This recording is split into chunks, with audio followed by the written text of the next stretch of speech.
We are an organization that aims to support young creatives and promote wide social, economic, and environmental change through the creative arts. My name is Katherine Kennedy, and I am the Assistant Director at the Fresh Milk Art Platform in Barbados. Currently, we are doing an exchange program with the Instituto Buena Vista in Curacao, where I am here interviewing key figures in the art community. Fresh Milk and the IBB would like to use these interviews in an effort to connect the region more through the arts. More through the arts. Well, I studied in Holland, art history, and I came back to my native island in 1992.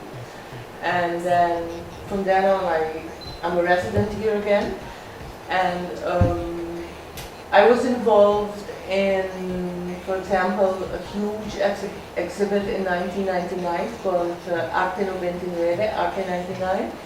There was a major exhibit of the Dutch-speaking Caribbean, artists from Aruba, Bonaire, Curacao, Saba, Statia, and Sint Maarten, and also Dutch Antillean artists living in the Netherlands. And that was in a warehouse alongside the harbor of Willemstad, of our capital. And that was a groundbreaking exhibit. And I was involved in 2004 with the foundation of the Artistoire Foundation, together with David Bade, Herman van Bergen, and Pirjo Marta. We did quite a few projects in Curacao, and also one in Holland. And in 2010, for example, I was when Curacao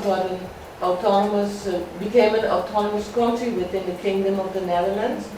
I curated together with artist Felix Leroy a huge exhibition of artists from Curacao only. This time we concentrated on Curacao, and that was called Antepassados de Futuro, Ancestors of the Future. And we gave like an historical overview of the first visual imagery from about beginning of the 20th century, end of the 19th century up to now. And it was like a statement, we were becoming an autonomous country, so we wanted to show the public and also the world what we have, what our ancestors did, and what we are making now for the future.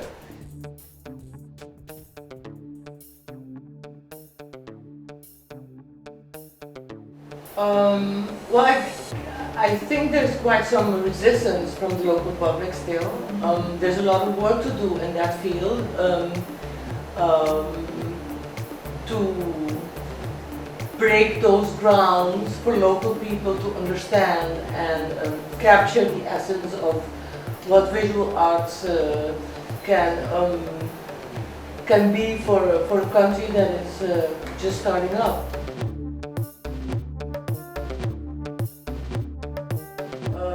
We got some nice comments from the Netherlands, but we've always been like under the shadow of Dutch, of the former mother country, seeing Curacao as a sort of appendix of the Netherlands. And we are a Caribbean island, and we are from this region, and you cannot compare what's happening in Europe with what's happening here. So I guess with this exhibit we wanted to show that we have different roots. We have been influenced by Dutch painters who have come here. There's a lot of coming and going by Vienna, as they say in French, from people from the Netherlands. But there's always this very typical Curacao, or in this case Caribbean, aspect to what is being made here. And I think we should more and more focus on that and not focus as much on Europe as we have done in the past.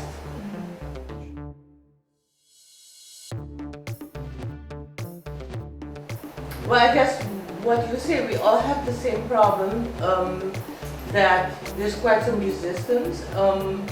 It's always considered as being an elite hobby, but you see that steadily and surely things are changing.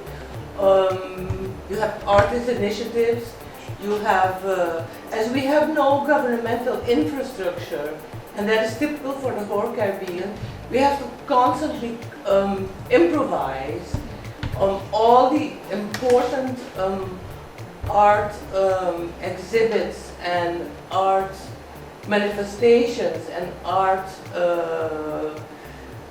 platforms that are being created in the Caribbean are more or less all initiatives from artists, from aficionados, from people who really love the arts, and that is a typical Caribbean thing. You see.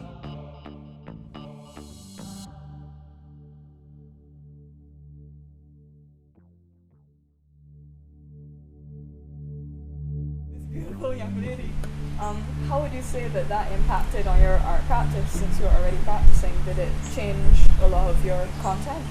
Well, the paintings I did in Holland were dark because the Dutch atmosphere, it's North European, Yeah. and it's black and it's depressive, and I didn't find a way out of this in my mind.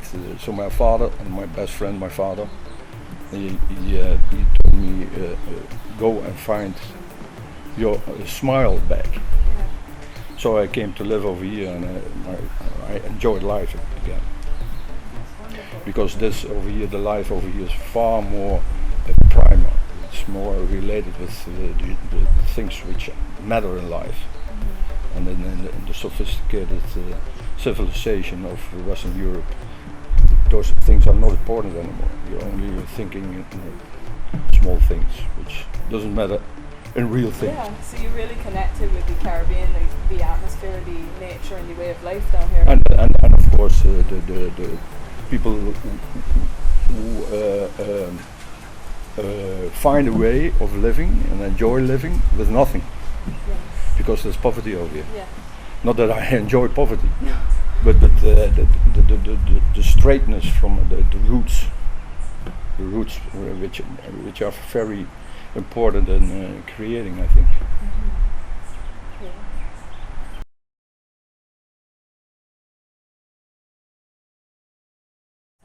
Oh yeah, a lot, Yeah. a lot. Yeah.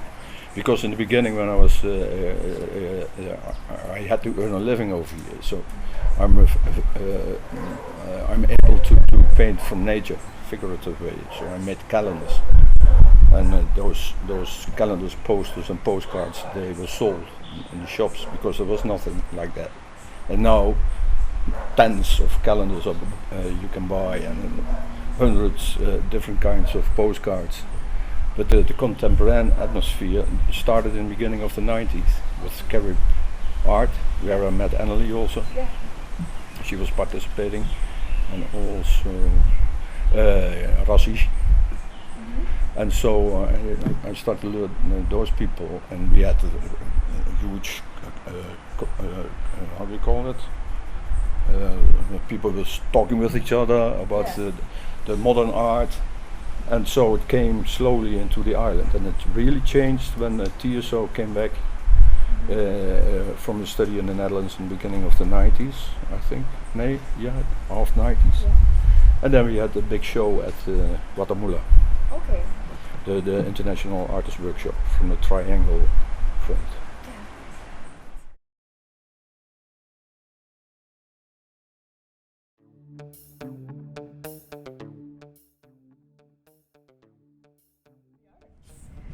Actually, I started in 1991, but the only thing is I started only doing crafts. I was selling craft because there was no local place no place to sell local art, local crafts. So I started with just local crafts, and then in 1996 I opened a gallery, not in this location but a different location, and then I started to do art and crafts. So my gallery was called Casa de Alma Blau Gallery and Gift Shop. Actually, in the beginning, artists didn't like it at all because they don't want to combine like this the craft thing with the artist with the art. But I was lucky that I had one of I think 3 of the best artists of the island that wanted to join the idea or to start with me to see how it works, because in Curacao we don't have any support from the government at all with art. So if you want to run a gallery, or you have to have a very rich husband and you can just play the gallery director and do very nice things with art, and doing the fancy part. But if you really want to earn a living out of the art, and if you want to artists also to support the artist, then you have to do something else between only showing the art. So that's why I was doing the craft, and it was low profile. So I can get more different people in doing also the craft part and selling small presents and so, and then running shows for the artists. And it's since 1996. And then in 2005 we moved to this location. We bought the premises and we could move to this location. Okay, so you're a practicing artist yourself as well as a curator and running the gallery? Yes, no, I am not a practicing artist, no at all. I don't think you can do that. No. I don't think so. Either you are an artist and you have your own gallery as an artist, or you do you run a gallery for the artist. Okay. But I can't do it. It's impossible. Dealing with all the stuff that that the gallery has, dealing with the clients, dealing with the artists, dealing with just the regular stuff, and then creating yourself. Too much. I think it's too much for me then. Anyway. Oh, no, definitely. Okay. What is the current exhibition on at the gallery right now? Right now, I have just a regular group exhibition.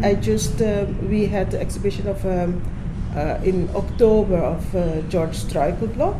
He is from Suriname. Okay. And then I had an antique exhibition, because I had a collector. She's 93 and not living on the island anymore. And she was the first one, together with two other persons, who started a gallery on the island. So they had a vast collection of art since the 50s and antique.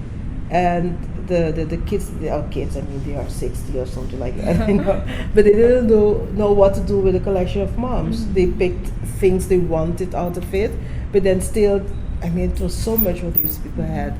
And they asked me what to do with them, and I was very thrilled to just show people if you've been collecting your whole life, what this means. That you have beautiful art, but you have just small things too, and you have furniture, and you have antique. So, I was very happy doing that. And next week I will have Nelson Gonzalez from Aruba.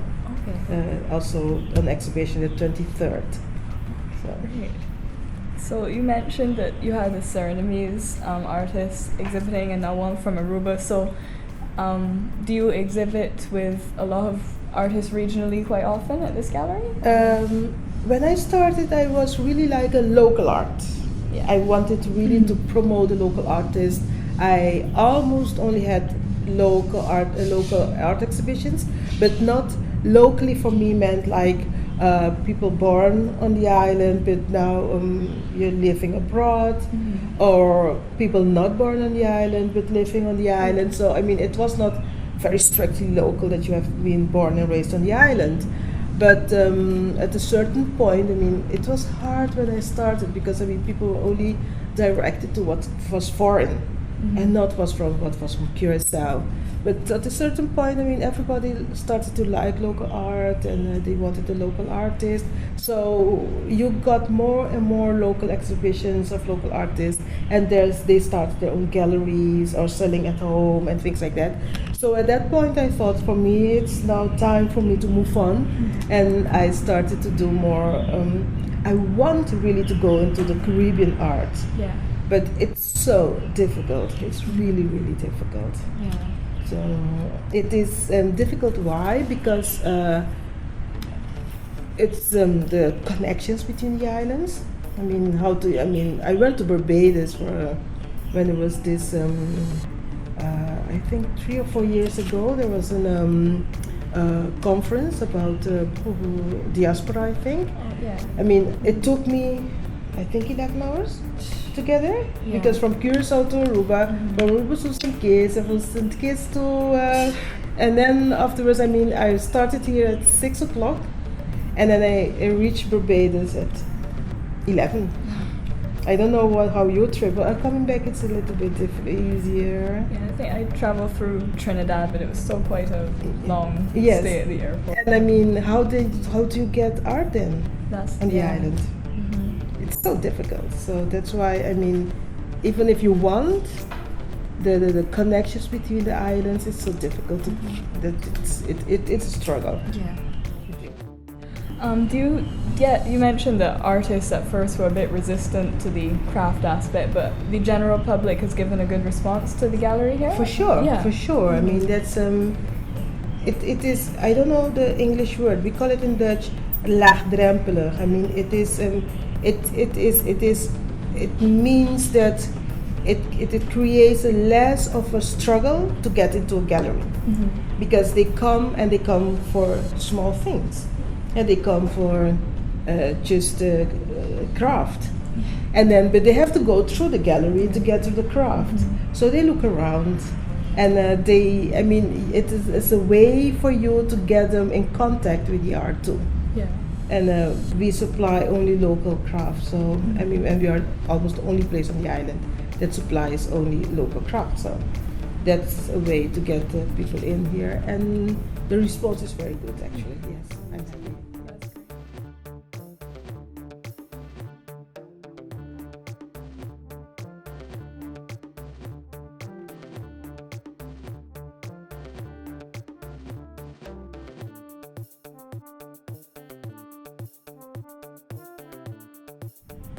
Sure, I would love to see some Bajan work on the island for sure. And I mean, if there is a possibility to interact, but also because it's not only to showing, to have the artists of the other islands of Barbados on Curaçao, it's also having our artists showing there. Yeah.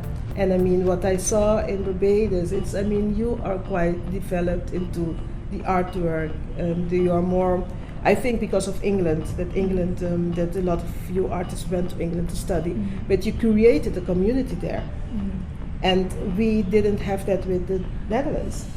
Right. So that's why our art is very, very local. It's not that much spread it into the world like as a community. Then it's more like tourists buying local art that it shows in the other islands on the other parts of the world, but not because the art community shows the work somewhere else. So that would be very nice if we can have an exchange. Yeah, yes, definitely. for sure. Okay, great. Yes. Thank you so much. You're welcome. I think it's important for the experiences that the people in Barbados have, for them to link that with the experiences the students and the key figures here in Curaçao have, to exchange those ideas. And I think we should keep on having these conferences, these people coming and going, and I think I would say come again. Let's try to make other connections with other islands. Perhaps something can be thought of when the IBB group is there, and we can try to make a bond with the Spanish-speaking Caribbean or the French-speaking Caribbean, and then we could interchange more of what we all have in common. Let's meet and make a change of shows. Yes. I think that's beautiful to see how another island is managing with society, so we can make. We can have a glimpse of the society of Barbados, and they can have a glimpse of our society. And begin to build Because those everybody is relationships. working in his culture, in his community, Yeah. and what the possibilities are. Like on Aruba, they are totally different as over here, and so on and so on. Okay. So we can learn from each other. Yes. That's the definitely. best.